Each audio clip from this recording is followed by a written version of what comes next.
Hello, everyone. I'd like to give a warm welcome to all of you out there.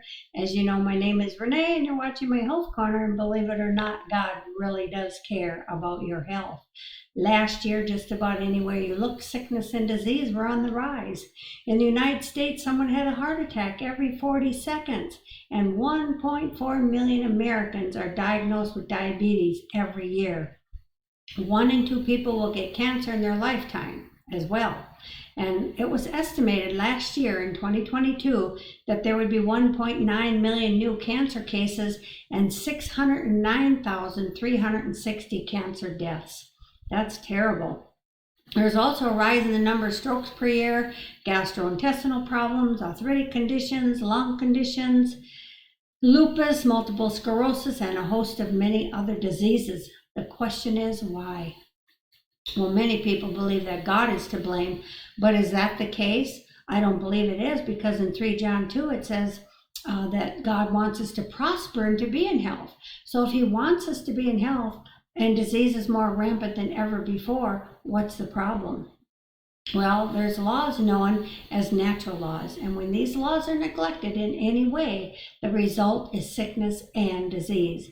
And over a period of time of neglecting these laws, the diseases can get more severe, and even cancer and death can set in. Last time on here, I talked about having faith and trust in God. Well, today I'm going to be talking about supplementation and is it necessary? And this is going to be a 2-part video. So today is part 1. It's kind of short, but I couldn't do the 2 of them together because it would have been too long, I felt. So anyway, let's get started.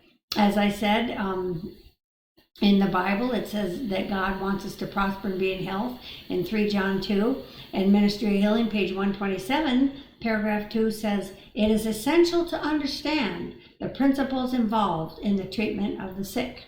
And some very important points to keep in mind are, number 1, all who believe that the Lord has spoken through Sister White and has given her a message will be safe from the many delusions that will come in these last days. And that's 3SM 83, paragraph 5.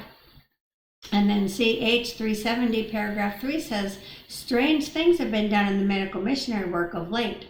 And number 2, the world should be no criterion for us, 4T 35.3.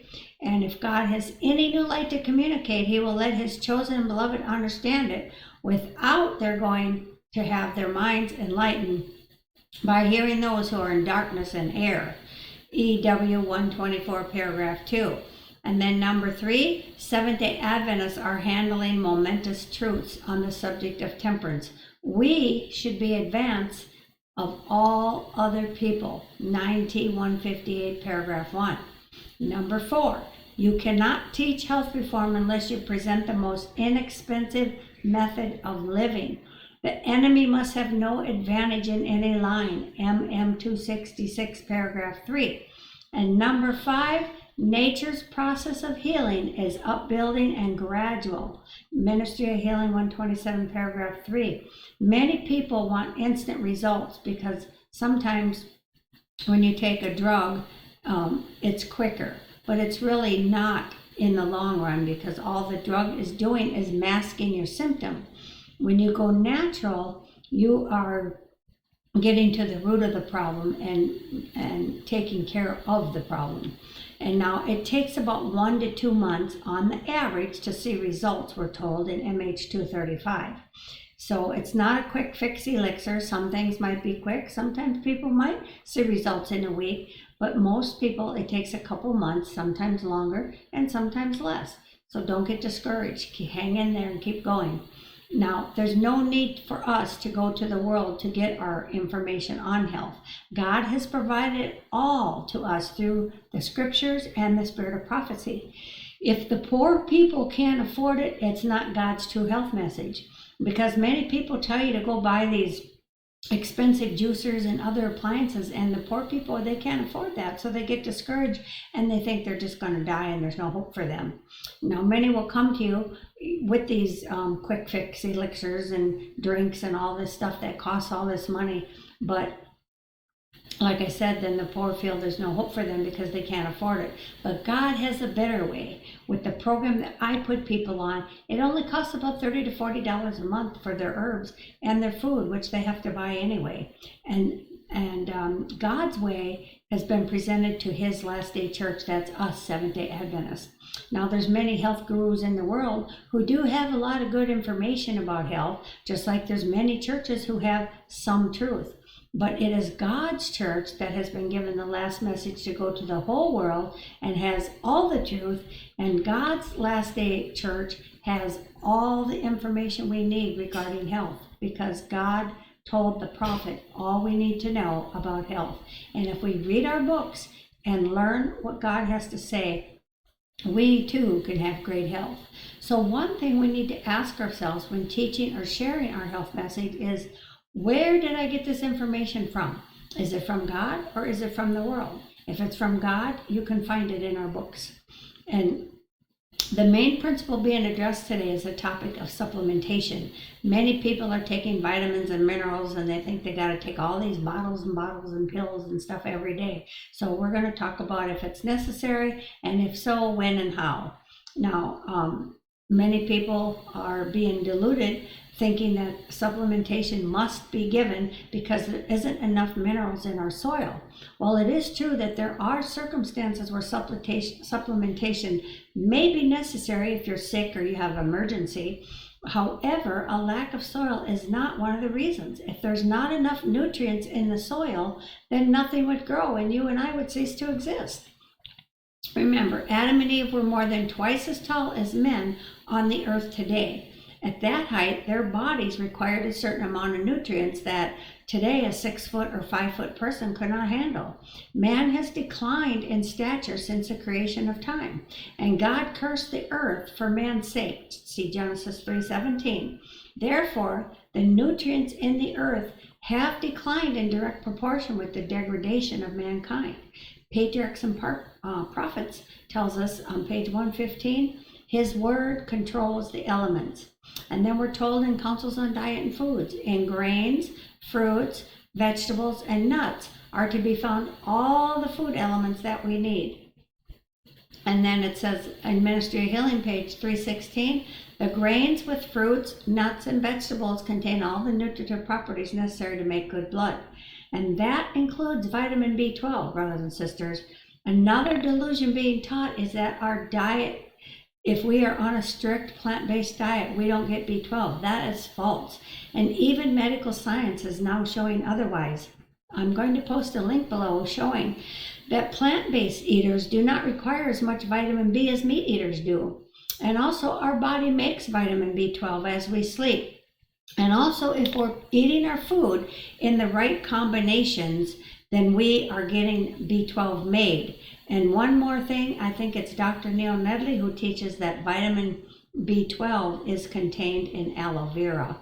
So anyway, another quote in Education 204 says, grains, fruits, nuts, and vegetables in proper combinations, like I said, contain all the elements of nutrition. They constitute the diet that best promotes both physical and mental strength. So if one is weak or fatigued or sore, chances are they're not getting enough of some food group. It might be nuts, it might be seeds, it might be their fruits, their vegetables, their nuts or grains. But we have to eat these things every day, and we have to have proper combinations. And also eating green veggies every day is very important, like kale or collards or asparagus or broccoli or spinach, something like that. We need those every day for magnesium. And then also Ministry of Healing 296 says grains, fruits, nuts, and vegetables constitute the diet chosen for us by our Creator. These foods prepared in as simple and natural a manner as possible are the most healthful and nourishing. They impart a strength, a power of endurance, and a vigor of intellect.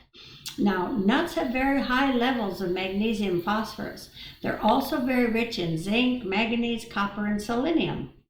In fact, just 2 Brazil nuts a day has all the selenium in it that we need. Now, Brazil nuts are very expensive, but if you're only eating 2 a day, that's really cheap. to get your selenium.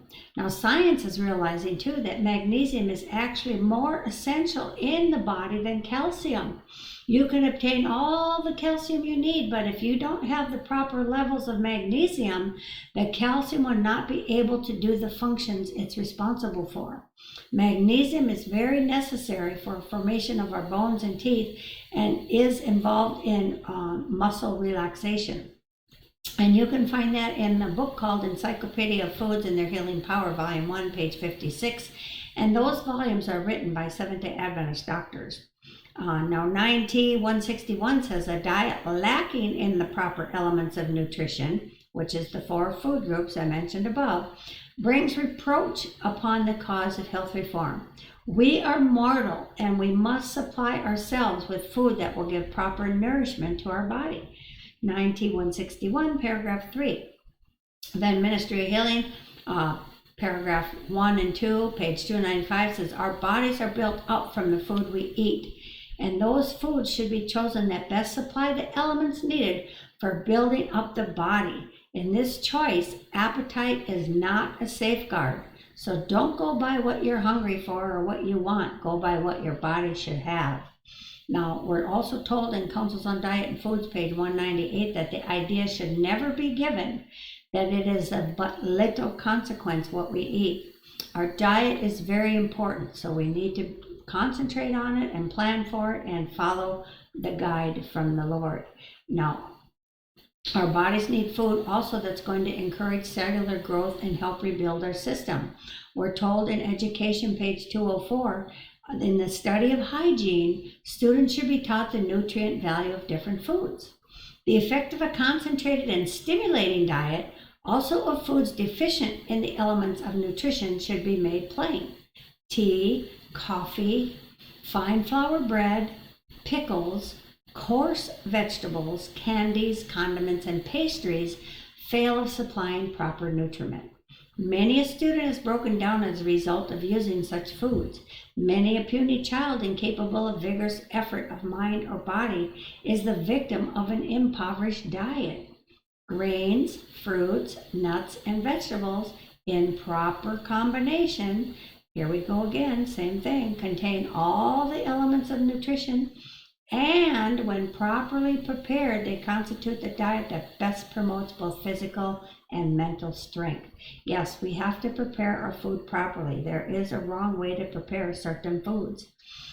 Now, medical science is now showing that coarse vegetables, which was mentioned in the quote I just read, they can steal iodine from your body if you eat them raw. So that causes hypothyroidism, and that can produce weakness. So I'm going to do a video on that someday about coarse vegetables and eating all these raw vegetables, these coarse vegetables, eating them raw, and how it is not healthy for us, and it is against our health message.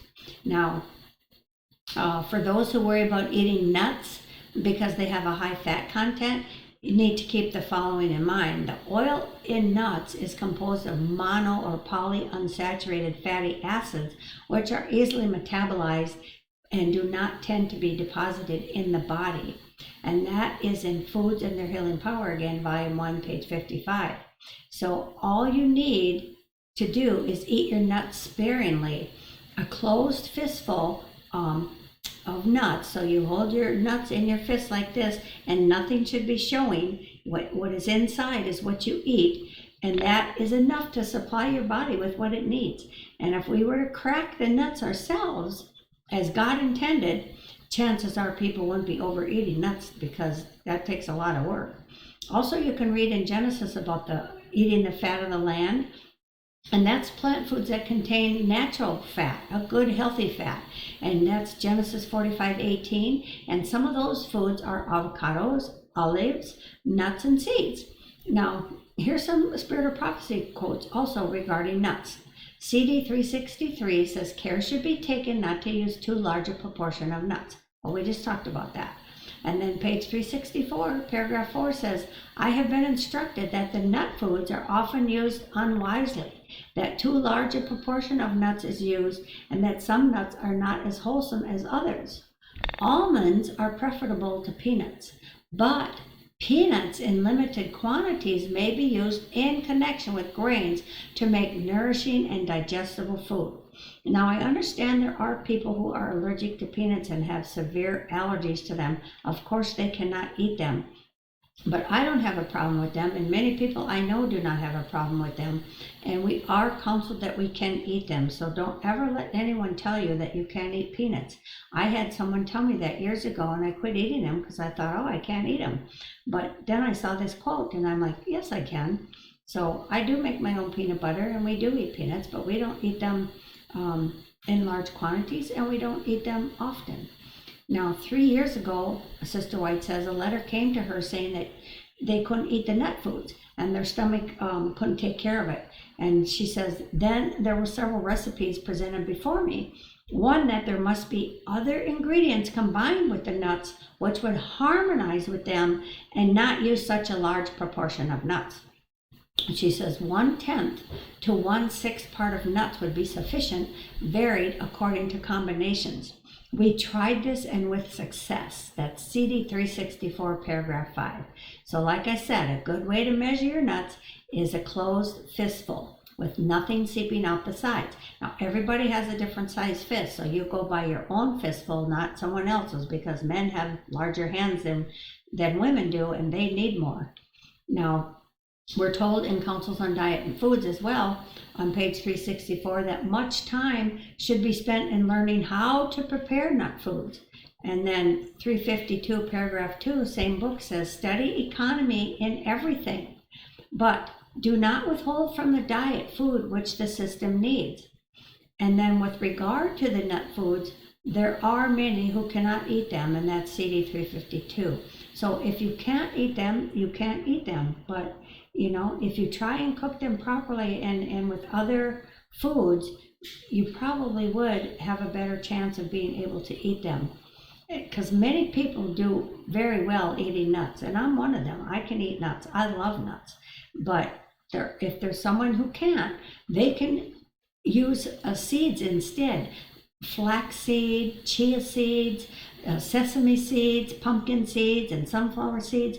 Those are all excellent, and they have most of the same minerals that the nuts have. So don't get discouraged if you cannot absolutely eat any nuts. Go to the seeds instead. Now, there are some supplements that can be very unhealthy, and I'm going to post a link about that below. And you can read about that as well. And then next week, I'm going to get into, or next time, I'm going to get into a lot more detail on supplements. So anyway, that's my time for today. I hope that what you heard on here was a blessing to you and your family. And until we meet again, may the good Lord bless and keep you. And remember, God loves you and He wants you to be in health. So eat that which is good. Bye-bye.